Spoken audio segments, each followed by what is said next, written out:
हम आगे बात करते हैं प्योर सब्सटेंस की। तो प्योर सब्सटेंस जो होंगे, प्योर सब्सटेंस जो होंगे वो आपके पास दो क्लासेस में होंगे।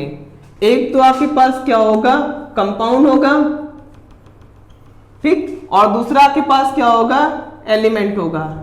एलिमेंट में क्या होता है आपके पास, देखिए आपके पास टोटल 118 एलिमेंट है, जिसमें आपके पास क्या होते हैं, मेटल होते हैं, नॉन मेटल होते हैं और कुछ मेटलॉइड्स होते हैं, ठीक। यहां पे हम लोग क्या कर रहे हैं कि देख रहे हैं आपके पास कंपाउंड क्या होता है। कंपाउंड तो आपके पास जो कंपाउंड होता है वो दो टाइप में होता है, या तो आपके पास इनऑर्गेनिक कंपाउंड होगा या आपके पास क्या होगा, ऑर्गेनिक कंपाउंड। अब यहीं से स्टार्ट हो जाती है आपकी इसकी अंदर केमिस्ट्री स्टार्ट होती है, यहां से अब आ जाता है केमिस्ट्री का फंडा। तो किस तरह से आप देख सकते हो कंपाउंड क्लासिफाइड होता है। कंपाउंड को आप जो है क्लासिफाइड कर सकते हो दो क्लासेस में। एक तो आपके पास हो जाएगा ऑर्गेनिक कंपाउंड्स, जिसके अंदर हम लोग ऑर्गेनिक कंपाउंड की स्टडी करेंगे। जो आपके पास कंपाउंड जो होंगे वो क्या होंगे, कार्बन, हाइड्रोजन और ऑक्सीजन से मिलकर बने होंगे। इसमें आपके पास एक्सेप्ट कार्बाइड्स नहीं होंगे, ठीक, बाइकार्बोनेट नहीं होंगे, तो ये सब आपके पास कंपाउंड इसमें नहीं आएंगे। वो सब किसमें आएंगे, आपके पास इनऑर्गेनिक्स में आएंगे। यहां पे क्या होता है, इनऑर्गेनिक कंपाउंड में आपके पास क्या होता है कि भाई हम यहां पे कि कार्बन, हाइड्रोजन, ऑक्सीजन को छोड़कर जितने आपके पास एलिमेंट बचे, जैसे आपके पास बचा इनऑर्गेनिक कंपाउंड्स। इनऑर्गेनिक कंपाउंड में आपके पास क्या हो जाएगा कि इनऑर्गेनिक कंपाउंड आपके पास कौन कौन से हो जाएंगे, जैसे आपके पास पोटेशियम बचा, सोडियम बचा, कैल्शियम बचा और जो है आपके पास फास्फोरस बचा, सल्फर बचा, क्लोरीन। तो बाकी आपके पास एक्सेट्रा में आपके पास बहुत सारे जो एलिमेंट्स होंगे वो सब आपके किस में आ जाएंगे, इनऑर्गेनिक में आ जाएंगे। इनऑर्गेनिक हम लोग नॉर्मल क्या पढ़ते हैं, पीरियोडिक क्लासिफिकेशन पढ़ते हैं कि अगर आपके पास एक एलिमेंट है उसकी पीरियोडिक क्लासिफिकेशन किस तरह से आप करोगे, कि वो अगर हम इलेक्ट्रोनेगेटिविटी की बात करेंगे तो किस तरह से होगी, इलेक्ट्रॉन एफिनिटी की बात करेंगे किस तरह से होगी। तो यहाँ पे हम लोग बहुत सारी क्लासिफिकेशन किस टाइप की उसमें बॉन्डिंग होगी, कि आपके पास इलेक्ट्रोवेलेंट बॉन्ड बना रहा होगा या कोवेलेंट या कोऑर्डिनेशन या हाइड्रोजन बॉन्डिंग बना रहा होगा। तो यहाँ पे हम लोग उसके अंदर यही पढ़ेंगे हम लोग इसके अंदर। बट यहाँ पे ज्यादातर आपके पास कंपाउंड क्या होते हैं, यहाँ पे ज्यादातर आपके पास कंपाउंड कोवेलेंट होते हैं। कोवेलेंट बॉन्डिंग ये होता है, इलेक्ट्रॉन पेयर शेयरिंग होती है। बट यहाँ पे क्या होता है, इन द सेंस हम कभी कभी बात करते हैं कोऑर्डिनेशन बॉन्ड की बात करें, कहीं कहीं कोऑर्डिनेशन बॉन्ड बनता है, यहाँ भी बनता है बट यहाँ पे ज्यादा नहीं बनता। यहाँ पे क्या होता है, इसकी पॉसिबिलिटीज ज्यादा हो जाती है। यहाँ पे हम बात कर रहे हैं कि आपके पास इनऑर्गेनिक कंपाउंड में आपके पास आप इसके अंदर क्लासिफिकेशन पढ़ोगे, मॉडर्न थ्योरी पढ़ो, किस तरह से आपके पास एटम की डिस्कवरी हुई थी, किस तरह से आपके पास मेटल क्या होते हैं, नॉन मेटल क्या होते हैं, मेटलॉइड्स क्या होते हैं, इनके बारे में हम स्टडी करेंगे। तो हम ज्यादा स्टडी किसके अंदर करेंगे, हम इनऑर्गेनिक केमिस्ट्री में स्टडी करेंगे। इसमें क्या होगा, इसमें आपके पास जितने भी आपके पास बायोमोलिक्यूल्स होंगे उनकी स्टडी करेंगे। ऑर्गेनिक कंपाउंड जितने भी होंगे आपके पास, ओपन चेन कंपाउंड है, क्लोज चेन कंपाउंड है, आपके पास हाइड्रोकार्बन, उन सब की स्टडी हम किसके अंदर करेंगे, इसके अंदर करेंगे। इसमें क्या होगा, बाकी जो बचेगा हम इसके अंदर करेंगे। तो यहां तक कि आपको समझ में आया कि आपके पास प्योर सब्सटेंस होता है वो दो क्लासेस में डिवाइडेड, कंपाउंड, दूसरा आपके पास क्या होता है, एलिमेंट। एलिमेंट आपके पास टोटल 118 एलिमेंट होते हैं जो आपकी अभी डिस्कवरी होती जा रही है और एलिमेंट डिस्कवर करते चले जा रहे हैं। तो यहाँ पे हम इन द सेंस हम ज्यादा एलिमेंट की स्टडी नहीं करेंगे, हमको ज्यादा पढ़ना नहीं है इसके अंदर। जब आपका क्लास का लेवल अपडेट हो जाता है हम इसके अंदर आगे आगे फर्दर पढ़ते चले जाते हैं कि आपके पास टोटल 118 एलिमेंट आपके पास कौन कौन से होंगे। फिर आपको एस ब्लॉक एलिमेंट भी पढ़ना पड़ेगा, फिर आपको पी ब्लॉक एलिमेंट भी पढ़ना पड़ेगा, डी ब्लॉक भी पढ़ना पड़ेगा और एफ ब्लॉक भी पढ़ना पड़ेगा। आपके पास लेंथेनाइट है, एक्टिनाइट, वो सब आपको पढ़ना पड़ेगा। बट आपके क्लासेस के हिसाब से आपको उतना ही पढ़ना जितना आपके कोर्स में होगा। यहाँ पे हमको इसके बारे में और क्या पढ़ना है, ऑर्गेनिक केमिस्ट्री में हमको थोड़ा सा उसका क्लासिफिकेशन पढ़ना है कि किस तरह से आप उसको क्लासिफाइड कर पा रहे हो। तो यहाँ पे on the basis of classification chemistry को हम लोग 3 क्लासेस में डिवाइड कर सकते हैं, सॉरी 4 क्लासेस में डिवाइड कर सकते हैं। कौन कौन सी केमिस्ट्री होती है, क्या आपके पास कौन कौन सी क्लासेस होती है केमिस्ट्री की।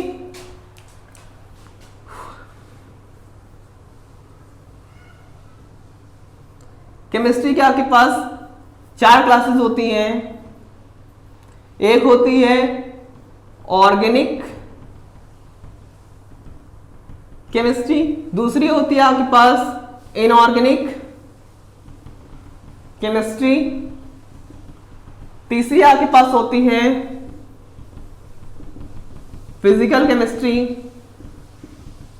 और चौथी आपके पास होती है जो आपके कोर्स में है बट अभी नहीं है, आगे जाके जब आप पढ़ोगे तो आपको इसकी जरूरत पड़ेगी कि किस तरह से आप रिएक्शन करवाते हो और कितना अमाउंट में आपको सब्सटेंस जरूरत पड़ता है और कितनी परसेंटेज आपके पास यील्ड निकलेगी, तो उसके बारे में आपको क्या पढ़ना पड़ता है, उसमें आपकी उसकी एनालिसिस एनालिटिकल केमिस्ट्री में आपको पढ़ना पड़ेगा। एनालिटिकल केमिस्ट्री कि आप उसकी कितनी क्वांटिटी लोगे और कितनी क्वांटिटेटिव एनालिसिस होता है इसमें और क्वालिटेटिव एनालिसिस होता है कि हम उसकी एक बार क्वालिटी चेक करते हैं, दूसरे इसमें क्वांटिटी चेक करते हैं आपके पास के अंदर कौन सी क्वांटिटी किसमें है। इसमें आप क्या करोगे, जब आप करोगे आगे की जब आप पढ़ाई करोगे तो उसमें आप प्रैक्टिकल करोगे तो उसमें वहां पे होता है कि आप एसिड रेडिकल और बेसिक रेडिकल का टेस्ट करोगे, तो इसके अंदर आपके नॉर्मल जो है इसमें आपके पास क्वालिटेटिव और क्वांटिटेटिव एनालिसिस दोनों चीज आपके पास आ जाएगी। यहाँ पे हमको क्या करना, आपने देखा केमिस्ट्री की 3 क्लासेस है, आप इससे फेमिलियर हो, अभी हमने इसके बारे में बताया, आप इससे फेमिलियर इसके बारे में बताया, बट इससे फेमिलियर नहीं हो तो आपके पास ये क्या होता है, ये केमिस्ट्री की वो ब्रांच होती है जिसके अंदर हम लोग किसी भी रिएक्शन की काइनेटिक की स्टडी करते हैं। किस चीज की स्टडी करते हैं, काइनेटिक्स की स्टडी करते हैं, या हम इसको बोलते हैं डायनामिक्स की स्टडी करते हैं, या किसी रिएक्शन की रेट की स्टडी करते हैं, रेट ऑफ रिएक्शन, या हम इसके अंदर स्टडी करते हैं रिएक्शन की थर्मोडायनेमिक्स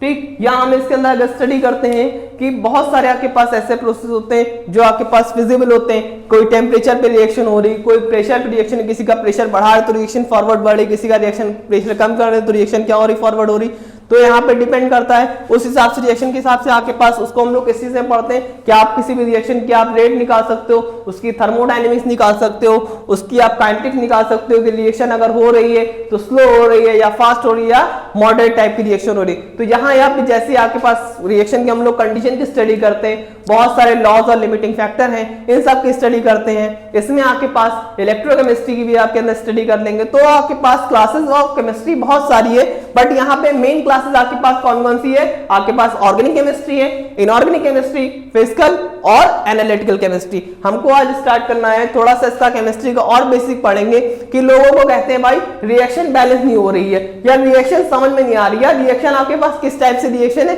हम कैसे स्टडी करें।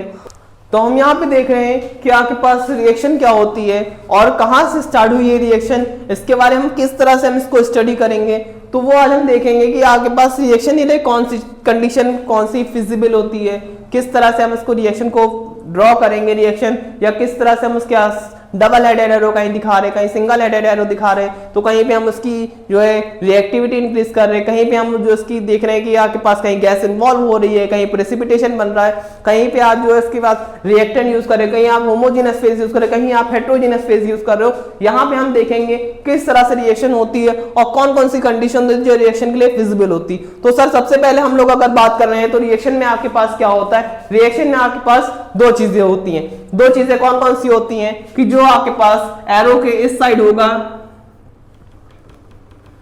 रिएक्टेंट्स होगा और जो राइट साइड होगा उसको हम लोग क्या बोलेंगे, उसको हम लोग बोलेंगे प्रोडक्ट। यहां पे आपके पास रिएक्टेंट जो है वो आपके पास लेफ्ट साइड में लिखा हुआ है और जो प्रोडक्ट्स है वो आपके पास राइट साइड में लिखा हुआ है। तो आपके पास रिएक्शन आपके पास मान लीजिए आपके पास वो भी कोई भी रिएक्टेंट है A प्लस बी से और आपका क्या बन रहा है, आपके पास बन रहा है प्रोडक्ट। यहां पे क्या होगा कि आप यहां पे जब रिएक्शन पढ़ोगे तो यहां पे क्या है, आपके पास रिएक्टेंट है और क्या है, प्रोडक्ट है। अब क्या होता है यहां पे आपके पास ध्यान में रखने वाली चीज कौन सी होती है, जो रिएक्टेंट होगा वो हमेशा लेफ्ट साइड लिखा जाएगा और जो प्रोडक्ट होगा वो क्या होगा, राइट साइड लिखा जाएगा। अगर आपके पास 2 से ज्यादा रिएक्टेंट है तो उनके बीच में क्या होगा, प्लस लगेगा। 2 हैं या 2 से ज्यादा है, अगर सिंगल है आपके पास, जैसे मान लीजिए आपके पास ये है तो आपके पास डायरेक्ट यहां बन जाएगा। बट अगर यहां पे अगर आपके पास 2 रिएक्टेंट दिए हुए तो उनके बीच में हम क्या करें, उनके बीच में हम प्लस लगा देंगे। 2 हैं या 2 से ज्यादा हैं, हम अगर यहां देख लेते हैं आपके पास A प्लस बी प्लस सी है तो यहां पे हमने यहां देखा कि यहां पे हमने प्लस लगाया, 2 से ज्यादा अगर रिएक्टेंट है तो हमने यहां पे प्लस लगा दिया है। ये तो हो गई बात रिएक्टेंट की। और ऐसे हम लोग क्या करेंगे, प्रोडक्ट की बात करेंगे कि किस तरह से हम जो है प्रोडक्ट में अगर आपके पास दो से ज्यादा चीज दिया हुआ है तो हम उसको भी इस तरह लिखेंगे कि जैसे ये है a प्लस बी और यहां पे क्या है c प्लस डी। एक चीज आपने नोटिस नहीं करी, यहां पे हम एरो दिखा रहे हैं। यहां पे क्या होता है कि एरो जो होते हैं वो दो टाइप के होते हैं। रिएक्शन थोड़ा सा ध्यान दीजिएगा, एरो जो होते हैं वो दो टाइप के होते हैं। जिस तरह से आपके पास चेंज दो टाइप से होते हैं उसी तरह से आपके पास एरो भी दो टाइप के होते हैं। अगर आपके पास चेंज हो रहा है कि वापस आपने रबर बैंड लिया और स्ट्रेच कर दिया और फिर छोड़ दिया तो क्या हो जाएगा, वापस अपनी शेप में आ जाएगी। इस टाइप का चेंज आपके पास कौन सा होगा, इस टाइप का चेंज आपके पास होगा फिजिकल चेंज। और वही चीज आपने अगर जैसे आपने करा कि कर्डिंग ऑफ मिल्क, आपने दूध से दही बना दिया सर, तो यहां पे क्या होगा, वापस दही से दूध वापस नहीं बनेगा। सर आपने देखा नहीं होगा, सर कुछ बच्चे होते हैं वो कहते हैं हम बना सकते हैं, तो मैं उनकी बात नहीं कर रहा हूं, वो एक रियल साइंटिस्ट होते हैं, वो उनके पास ऑलरेडी पीएचडी की डिग्री होती। बट यहां हम अगर अपनी पॉइंट ऑफ व्यू से बात करें तो यहां पे क्या है कि जिस हिसाब से चेंज होता है उस हिसाब से वहां पे एरो दिखाते हैं। तो यहाँ पे आपके पास रिएक्शन एरो क्या होते हैं, टू टाइप के होते हैं। एक होता है रिवर्सिबल, दूसरा क्या होता है इरिवर्सिबल। हम अगर इसी तरह से बात कर ले रहे कि ये a प्लस बी है और c प्लस डी है, तो यहां पे जो ये एरो दिखाया गया है ये इरिवर्सिबल का है, इरिवर्सिबल रिएक्शन का है।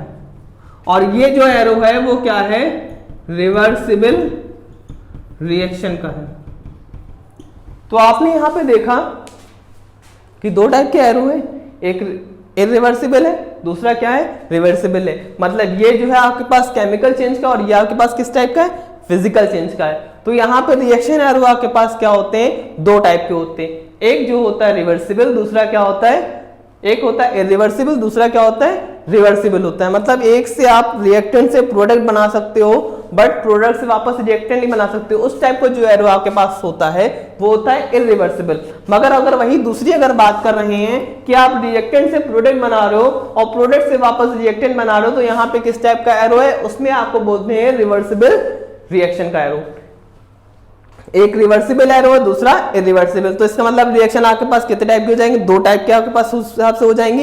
एक रिवर्सिबल रिएक्शन होती है, दूसरा क्या होता है, इरिवर्सिबल रिएक्शन होती है। यहां तक अगर समझ में आ गया हो तो इसके आगे हम अगर बात करें कि आपके पास और किस तरह से आप रिएक्शन को दिखा सकते हो, तो सर रिएक्शन को यहां दिखाने के लिए आप और क्या चीज अप्लाई कर सकते हो। आपके पास कोई रिएक्शन हो रही है A प्लस बी और यहां पे बन रहा है प्रोडक्ट। अभी हमने बात करी थी कि अगर रिएक्शन जो हो रही है वो क्या हो जाएगा, अगर फेज सेम है, फेज सेम मतलब इस टाइप से है कि सॉलिड और प्लस सॉलिड की अगर रिएक्शन हो रही है,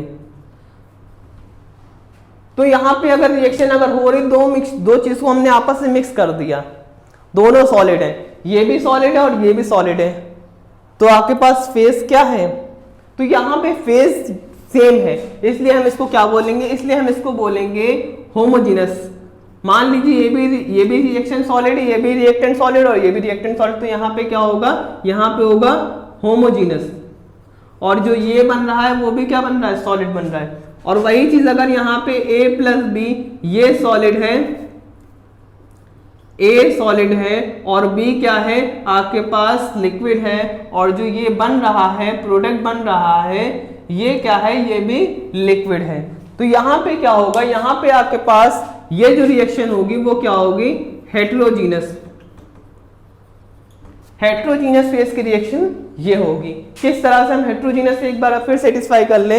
हेटेरोजीनस में क्या होता है, आप पहले होमोजीनस सेटिस्फाई कर लो, उसके बाद हेटेरोजीनस सेटिस्फाई कर लो। होमोजीनस में क्या होगा, आपने यहाँ पे क्या लिया, अल्कोहल लिया और प्लस क्या लिया, वाटर लिया, यहाँ पे क्या बन जाएगा, सॉल्यूशन बन जाएगा। जब आप दो चीज को मिला देते हो तो यहाँ पे क्या होता है, सॉल्यूशन बनता है। किस तरह से, ये भी आपके पास लिक्विड है और ये भी लिक्विड है। और वही चीज अगर हम बात कर रहे हैं सेकंड वाली रिएक्शन की बात करेंगे, सेकंड वाली रिएक्शन में एक सॉलिड है दूसरा लिक्विड। हमने मान लिया कि ए वाला जो है वो क्या है, शुगर है, और बी वाला क्या है, यहाँ पे बी वाला आपके पास वाटर है। और जब दोनों को मिला देंगे तो आपके पास क्या बन जाएगा, जब दोनों को मिला देंगे तो सोल्यूशन बन गया, जहां पे एक सॉलिड है दूसरा लिक्विड है। इस हिसाब से यहां पे हम इसको क्या बोलते हैं, यहां पे हम इसको बोलते हैं, ये होता है सॉल्यूट और ये होता है सॉल्वेंट। यहां पे जब आप हेट्रोजीनियस फेज की बात करोगे तब आप सॉल्यूट और सॉल्वेंट की बात करोगे। किस तरह से, हम एक बार फिर से देख लेते हैं कि ये शुगर है और इसको हमने मिला दिया वाटर में। कितनी भी शुगर है डिपेंड नहीं करता है, डिपेंड करेगा जब हम उसके अमाउंट पे डिपेंड करेगा। और आप यहाँ पे क्या बन रहा है, यहाँ पे सॉल्यूशन बन रहा है। शुगर जो है वो सॉलिड फेज में है, वाटर जो है वो लिक्विड फेज में, और जो बन रहा है सॉल्यूशन वो भी क्या है, लिक्विड फेज में। यहाँ पे क्या होगा, शुगर को हम लोग बोल रहे हैं, शुगर को हम लोग बोलेंगे सॉल्यूट, और यहाँ पे वाटर को बोल रहे हैं सॉल्वेंट, और यहाँ पे जो बन रहा है उसको हम लोग क्या बोल रहे हैं, उसको हम लोग बोल रहे हैं सॉल्यूशन। इसका अमाउंट क्या होगा, मिनिमम होगा, और इसका अमाउंट क्या होगा, मैक्सिमम होगा। और जो दोनों के कॉम्बिनेशन से अगर बनेगा उसे हम लोग क्या बोलेंगे, उसे बोलेंगे सॉल्यूशन। आपने 20 ग्राम शुगर लिया और 100 ml वाटर लिया, आपने डिसॉल्व कर लिया, तो वाटर में चेंज आ रहा है। किसकी वजह से चेंज आ रहा है, इस सॉल्यूट की वजह से चेंज आ रहा है, इस सॉलिड की वजह से चेंज आ रहा है। किसमें, सॉल्वेंट में। मतलब आपके पास जो वाटर है वो क्या हो रहा है, स्वीट हो रहा है। यहां पे आपके पास वाटर जो होगा वो क्या हो जाएगा, स्वीट वाटर। तो इस हिसाब से यहां पे क्या हो जाएगा कि ये जो फेज हो जाएगा, ये फेज सेम चेंज हो गया। यहाँ पे ये सॉलिड है और ये क्या है, लिक्विड है। तो इस टाइप की अगर आपके पास कोई भी रिएक्शन होती है उसको हम लोग क्या बोलते हैं, उसको हम लोग बोलते हैं हेट्रोजीनस फेज रिएक्शन या हेट्रोजीनस रिएक्शन बोलते हैं। और हम रिएक्शन में क्या क्या चीज दिखा सकते हैं, और रिएक्शन में दिखाने के लिए आप यहाँ पे एक तो ये होता है, ये इरिवर्सिबल का होता है,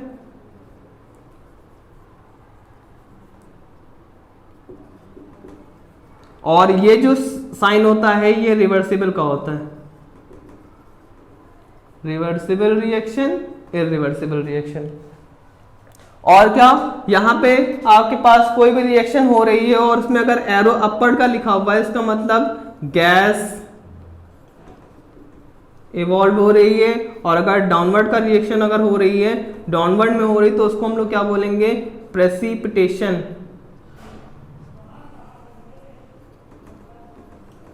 प्रेसिपिटेशन हो रहा है।